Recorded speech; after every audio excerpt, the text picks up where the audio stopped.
Welcome to 8,000 Miles Away. This is your host, Vic, on a weekend Friday evening, going into Saturday morning.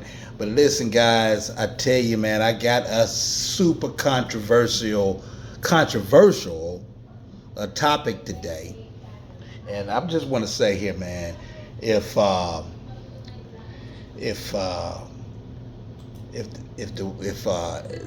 the modern woman or if the B-dubs, if you want to hang in there for this video, you can. But if you don't think you can handle it, you might need to drop the hell off right now. Cause this one right here gonna get at your ass. This one gonna trigger your ass. So not meaning necessarily to be so, but it is what it is. So if you don't like it, tune out right now. Remember, y'all only about 20% of my audience anyway, but I like for you to hang in there so you can learn and maybe we can all change and be a better community. If not, it is what it is. Like I said, I got an interesting topic today, interesting thing to say, and the video today is going to be a barn burner, as they say in sports. So, let me put this down here and get ready for this video. Hang on one second here. All right, right there. Okay, so with all the legal entitlements and family law court on the black woman and the Western woman's side, they only need us for our serviceability and resources. And if we're unable to provide that, we're just a liability and a burden.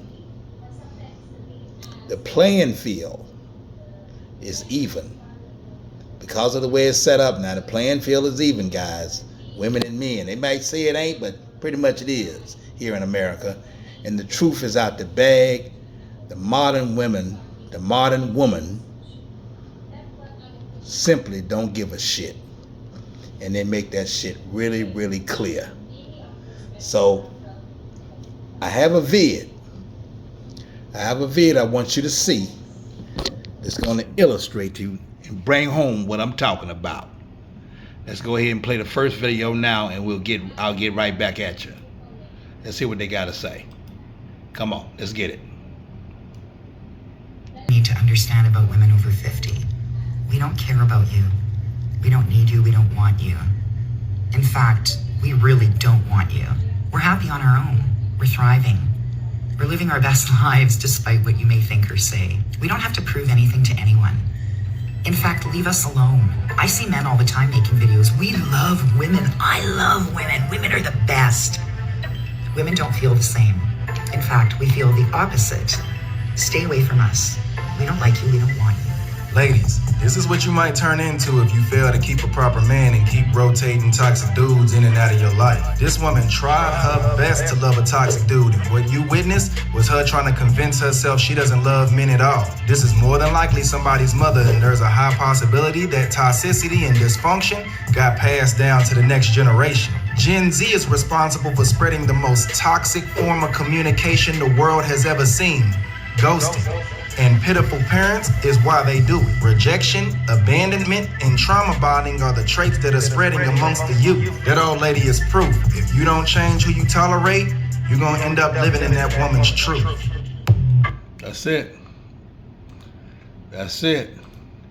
You think these women give a shit. They really don't give a fuck. I'm telling you, man. Let's check out the next video. And toxic this shit is. I haven't slept with my husband. Now listen to that. Hold on, let's run that back. I want to hear that part one more time. Because her ass is on a low volume. I'm going to turn her up a little bit. I haven't slept with my husband in probably a year. Hold on. I don't think y'all heard it. Y'all got to hear that. I haven't slept with my husband in probably a year. Unintentionally, probably 4 or 5 months. Intentionally, probably 8 or 8 or 9 months. And that really gets a lot of people upset and causes them to jump to a lot of conclusions. And when I say sleeping together, I mean literally lying unconscious next to him. We've been sleep divorced for about a year, intentionally 7 months, unintentionally a full year. So people ask all the time, like, how did this happen? What do you do? Like, and they honestly, their first thought is that we're unhappy and our marriage is on, the downward spiral. And that's not the case. You should be prioritizing your sleep. Have you ever not slept for an extended period of time? Because this thing is real fucking terrifying when you don't. It's really dangerous for you, for your family. And I experienced it firsthand, how fucking dangerous and terrifying it is when you don't sleep for long stretches of time. So I had to prioritize my sleep, and that meant not sleeping with my husband. And that's just the way it is. Because for me to be a functioning adult, for me to be an active mother and wife, I have to prioritize my sleep, and that means sleeping alone. And you know what? We're fine. My husband is fine. I am fine. My marriage is fine. We don't need your pity. We don't need your sorrow. Everything's okay. If you sleep great next to your spouse, wonderful, love that for you. If you don't, that's okay. Doesn't mean you love your spouse any less. Doesn't mean that your marriage is on the rocks. Doesn't mean you're headed for divorce. It simply means that you two are confident in your marriage and in your relationship with each other, to know that lying unconscious next to each other for 8 hours a night is not going to be the thing that breaks you. And if it is, your marriage was shit to begin with. You just heard a super delusional motherfucker. She said that she laying unconscious with her husband and ain't get him now bit of the loving. He gets jackass. He's a hard nigga motherfucker. He ain't getting nothing. And she's so delusional. She thinks her marriage is good. She think, and if she got a simple ass man to just sit there, look, that's bullshit. That man he's fucking somebody else. Because there's nowhere in the hell he going without sex, or he fantasizing like hell. She's the kind of woman that's drawing the Passport Brothers and building the movement. She really think that she can go without loving her man and respecting him enough to give him some loving is working. Don't pity me. We fine. Bitch, you done lost your mind. What the fuck is wrong with these women, man? What's wrong with this? I hope ain't none of y'all like that. That's some delusional shit. That's the shit that's fucking up. That's the shit that's creating that movement, that 4M movement, 4B movement, or whatever it is. Boy, I'm telling you. Listen, I have an interesting topic today, like I said. And I want your opinion. I want your comments about what you think about this video and what these women are doing out here and how they thinking. Because black women and Western women don't care about us anymore. So should we just catch flights and not feelings and date and move overseas? Should we do it? Should we do it, guys? When we're hearing shit like that, saying that it's all right to lay in bed with your husband and not give him a goddamn thing, let him lay up there like that. He get up and got to go to work because she thinking priority. She thinking it ain't important. And that other crazy woman is 50 years old. I'm over 50. You think I want to date somebody like that? To smell an own shit like that? Listen, man. These motherfuckers is delusional. Y'all know it, and I know it too. So, I got another video, and it's more on the scientific side of this. It's more on the it's going to get a little deeper into the women's psyche on how they don't give a shit about you. You really? Now there are some that do. And to what extent do they love you? With all this divorce and shit going on. At any rate, let's roll the video and y'all tell me what y'all think. I want some comments below. So this is a more scientific view of the situation. Let's hear her out. When you dive deep into the core of human evolutionary psychology like I do, Pause it. A little struggle stream in here. You know how I do. So let's get after it now. This is fair use. This is and I kind of like this woman. Don't know why I do, but I think her videos are informative. She's Olivia Alexa. So I'm gonna go ahead and play her because she brings some good insight, and whether I agree with it or not. Listen to what she say about what women really think about you. Let's get after it. Start to uncover some very uncomfortable truths. Hold on. Let's start it from the beginning. Like I say, I'm struggle streaming. Let's hear it. Hi guys. When you dive deep into the core of human evolutionary psychology like I do, you start to uncover some very uncomfortable truths that are hard to ignore. At the most fundamental level, female love is utilitarian, rooted in the cold hard truth about survival. When you strip human relationships down to their biological essence, women prioritize their own well-being and that of their children, often above the man, unless he remains a crucial factor for their survival. Now, this isn't a very comfortable thought, but it's a reality that's grounded. About a year ago, Hold on. I was sitting in a cafe in Midtown Manhattan, trying to figure out the best AI business to start. The best. Skip that. Let's go. In our evolutionary past, there's a reason why men have been labeled the disposable sex. Throughout history, in the brutal calculus of survival and warfare, men were the expendable frontliners. If the fighting age men of a tribe were lost in battle, the surviving women and children's best chance at survival was to integrate with the victors, even marrying the men who defeated their own. This stark Marrying the men who defeated their own. Y'all hear that?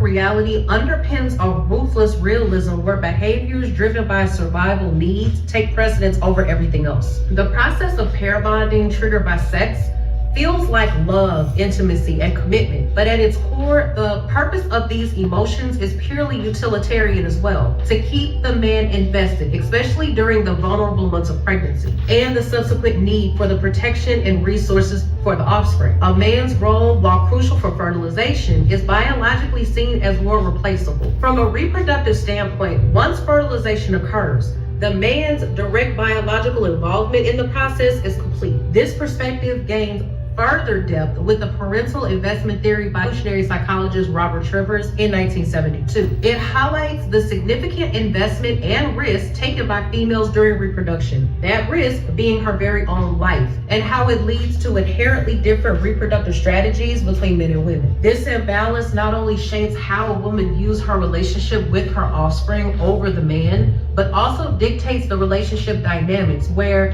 a man's value is closely tied to his utility. This instinct and behavior selected over thousands and thousands of years of evolution manifests every single chance it gets. Men who no longer offer value to a woman or instead becomes a liability to her very quickly realize that they cannot be loved or cared for unconditionally. And I don't say this to put women down. I want to be very clear here. It's just the stark reality of our relationship dynamics. Even on a societal level, it's the men who live on the dangerous outskirts, from the wild nature to an unforgiving battlefield. Men are the shields that protect the women and children, and a shield is only good as long as it works, apart from being easy to replace. As we start to view relationships in the context of their evolutionary and biological foundations, our emotional and societal understanding of concepts like love, romance, and commitment begin to look real fragile. Looking past the surface, you realize the utilitarian nature of female love and the replaceable aspect of a man's role in reproduction. Everything I've just described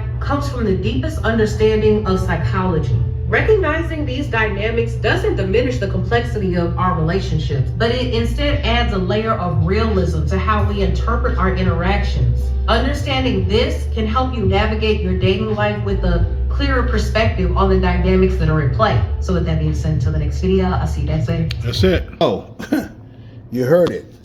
That is a real deep analogy of how women feel. And to me, if a woman's love and romance and commitment is based primarily on a man's utility, we as black men should seek women that offer us more value for our usefulness, if that's what it is. And to me, and to a lot of other brothers, passport brothers, and others that haven't even realized it yet, to me, the Filipino is a better dollar for value to use or look at this in economic terms. Filipinos will provide you the glue to hold your relationship together and make you feel like your utility is appreciated. For a better perspective on this, Filipina YouTuber Filipino P hammers this shit dead home. So fair use to the P and shout out to the P as she brings this shit straight home. So, like I said, if y'all want to continue to deal with the bullshit these psycho women are putting through our heads, you can, or you can have a more traditional, slow traditional lifestyle like it ought to be, where a man can be a man. But that's here to P bring this shit home. Y'all trust her more than me anyway. So let's get after it. Let's get it. Well, more struggle streaming. Hold tight. Hold tight. Let's get back at it. Yeah, that's it there. Hold on. Creating a diamond from your loved one's ashes Hold that. is a journey. The diamonds are handcrafted with love Okay. at our facility. Skip that. We found it enlightening. Hold that. A little struggle streaming, guys. You know how we do. Over here fucking up, so let's get it together. Let's take it to the 9:20 mark. All right, let's hear it. Needs aren't synchronized. Let's hear it. So what about the glue I mentioned that holds companionship? Let's run that back real quick. Work because your needs aren't synchronized. So what about the glue I mentioned that holds a relationship together? Companionship. How does that work between a Westerner and a Filipina? Well, if you think that older Western men and younger Filipinas can't fulfill each other's needs for companionship and a desire to share each other's lives, you just don't get it. Filipinas are all about companionship. We don't spend the day taking tennis lessons and going to afternoon brunches with the girls. We're happy just being with you, day in, day out. Isn't that what you want? Isn't that what you need? On the flip side, you Westerners often make great companions too. You know about the world. You're fascinating to talk to. And you challenge us in ways that local life never has and never could. Filipinas often see younger men as immature players, as more of a flight risk, and will gladly trade a few extra inches of waistline for a more mature man, not just for his wallet, but for his loyalty. Having a man that's serious about you and will stick around you as your companion is another form of security, and it has way more value here. In the West, government support programs and employment opportunities have replaced you and one of the main things you offered women, so they don't need you for that anymore. Maybe it's validation. Well, Maybe it's physical contact. Maybe it's a roof over your head. While everyone's needs are different, most male-female relationships follow a similar formula. A man values companionship and access to sex. and a woman values companionship and the security of resources. You can spin it any way you want to, but this is just a basic truth. It's neither good nor bad. But why is it like that? Because when something is overly abundant, it loses value. If every grain of sand on the beach became a diamond, then diamonds would quickly take the place of the gravel used to pave your driveway. They would become almost worthless. For a woman, sex is like sand. It's so available that its value decreases. We know we can get it anywhere, anytime, and although we enjoy it too, it's not something we're gonna make. Man, hold up. Where are we at here? I think we done. Let me just take this to the end here. Okay. Not sure what that is about. Well, if you think that older Western men and younger Filipinas can't fulfill each other's needs for companionship and a desire to share each other's lives, you just don't get it. Filipinas are all about companionship. We don't spend the day taking tennis lessons and going to afternoon brunches with the girls. We're happy just being with you, day in, day out. Isn't that what you want? Isn't that what you need? On the flip side, you Westerners often make great companions too. You know about the world. You're fascinating to talk to. And you challenge us in ways that local life never has and never could. Filipinas often see younger men as immature players, as more of a flight risk, and will gladly trade a few extra inches of waistline for a more mature man, not just for his wallet, but for his loyalty. Having a man that's serious about you and will stick around you as your companion is another form of security, and it has way more value here. In the West, government support programs and employment opportunities have replaced you and one of the main things you offered women. So they don't need you for that anymore. Your overall value to them has decreased, but not here. Now, some people with an axe to grind try to make relationships between foreigners and Filipinas sound unhealthy at best and downright depraved at worst. How often have you heard someone say, expats are just perverted old men who want to do it with young women? And how often have you heard people say, Filipinas are only after a man's money? Money, money, money. Well, there's some truth to both those extreme statements. But instead of looking at it in a cynical or sinister way, why not say, Western men and Filipinas each have something the other really values? What's so different about that from any relationship, which is all about fulfilling each other's needs when it comes to sex, security, and companionship? It just sounds to me like we're a really good match. So what? Isn't that a good thing? And that's the benefit of being with a younger Filipina, because her years of youth and beauty will be much more in sync with your life cycle. You won't face the problem of a woman's declining sexuality until you're deep into your golden years. And it's perfect for her because you can provide her the stability and security that's so rare here. So where's the problem? I fail to see one. Now, some of you guys have said, look, I don't want a younger woman. What could we possibly have to talk about? Well, I hate to burst your bubble, and I'm certainly not knocking older Filipinas, but I have to drop a little truth bomb on this one too.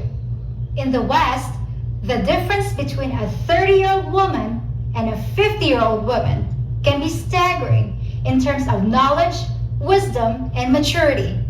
But here in the Philippines, especially in the provinces, not so much. Our lives are often filled with repetition and manual labor.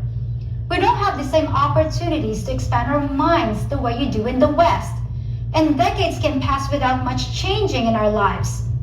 Honestly, aside from some emotional maturity, there's often not a lot of difference between women of various ages here.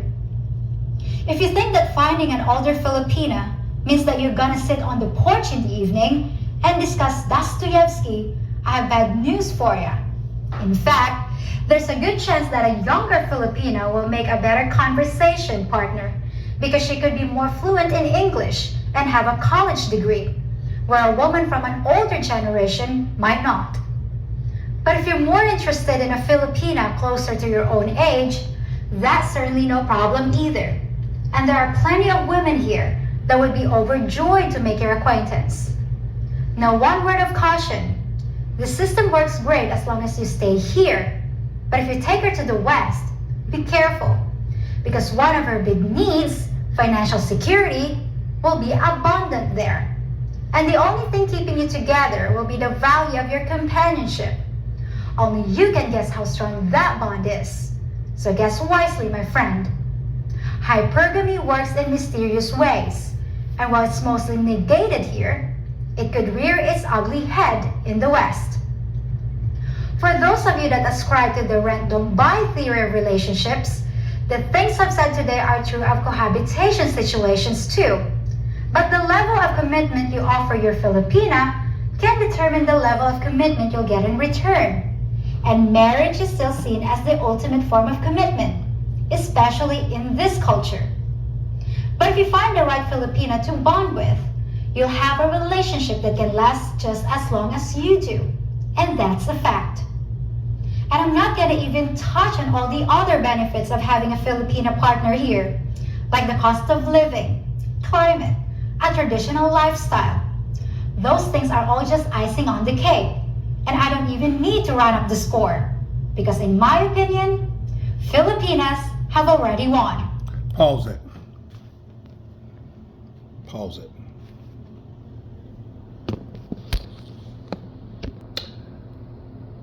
Okay. Little struggle streaming there. It pissed me off. That really pissed me off. But, you know, hey. It is what it is. But listen, guys. She's talking about cost of living. She's talking about climate and traditional lifestyles. Not to mention the fact that you know damn well that you're getting a good loving when you deal with the Filipinos and a lot of Asian women for that matter. I talked to a guy today. His name was, I want to say his first name, but not his last name, obviously. I want to get his government name. Let's say his name is Carl. Carl was almost 90 years old.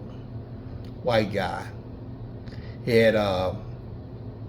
has a house in the States, and he has a house right outside Manila, right outside the county of, right outside Manila, the capital of the Philippines. We talked about the Philippines today, and boy, he told me that his Filipino is, he wanted to show me a picture. I didn't even ask for the picture. He said, "You don't want me to show you how beautiful she is." He was 80, he said he was almost 90. He said that this woman, she folds his clothes, she washes his feet, she shows him loving. Now I know obviously he's an 80, 90-year-old man, and it's all about, like you said, utility and what he can provide. But where would he get that in the States? In a nursing center? In a nursing home? In an old folks home? Listen, guys. I can only tell you, man, we can deal with this bullshit over here as long as we want to deal with it, or we can catch flight and not feelings and go overseas. Subscribers, viewers, tell me what you think. Does black women, do they really don't care anymore, and they only want us for what we can offer them? Y'all leave me a comment below and tell me what you think. In the meantime, like, share, subscribe, and I hope you enjoyed the video. If you do, send us a super chat, a super thanks, super thanks or super chat, or send us a cash app at $8,000 miles away. Y'all have a good one, and we'll talk to you on the next video. Peace.